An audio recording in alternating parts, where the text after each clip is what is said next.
Yürek verip gülüyorlar koysanlar ben muşta güzel oynatkan yani filmnin ahırda toluk tepirme. Yani 29.9 olgan 45 minut tuzkum kümemiz ama.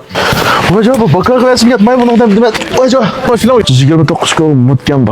Ma Gumun ayımızın 500 yıllık tarihiga muşta yoğun bir yanak varken. Bu yanak Gumun ayımızın qasi iz bazarı bar bilt qalla inkaslarınız koyanlar. Sanjo bazar dostlar şu filmi yürek verip kelsanlar 29'ga 1 saat etrafında kum kümleşi kıldıra alaysizlar. Onundan başka yürek verip kemberek takip kılıp kelsanlar haksız bir kanı onda. Mush long quyosh ne? Bir koylan pul qilib qo'ymoqchi. Adash dukunlar qaysi munosabatlar hozir? Bizning do'konda er ayollarga o'rtaq bo'lgan asosiy turlardan bo'lsa, er ayollarga o'rtaq long quyosh, chilash, aman, qum karvatda badandagi yo'llak naydash, qut ulash, badan ulash degandek asosiy turlardan mushul bor. Ondan başqa xil so'ngaklik qarta kutinishtirimiz mumkin shundami? Amma uningda qiz o'g'il o'rtaq, er ayol o'rtaqmi?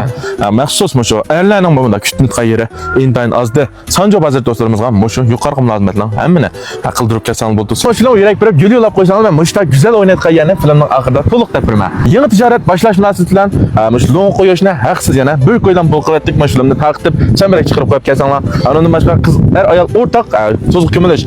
1 saat bo'lgan tuzuk kümilishdan faqat 29 ga quvvetlik agar uni uzun turarsangiz o'sini aşağız. 10 minut elim chiqdi.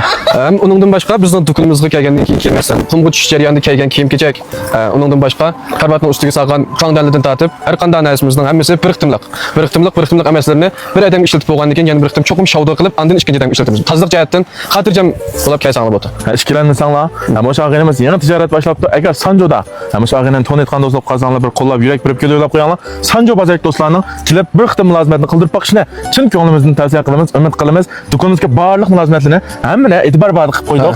Yana tijorat boshladik. Endi motorvatga o'rnimiz yana shu Sanjoda do'stlar. O'ynashga, hamda orom olib ketishga mana ma'ya shunday go'zal, salqin, bo'lgan lekin axlat tashlamaganlar, axlatlarni olib ketinglar.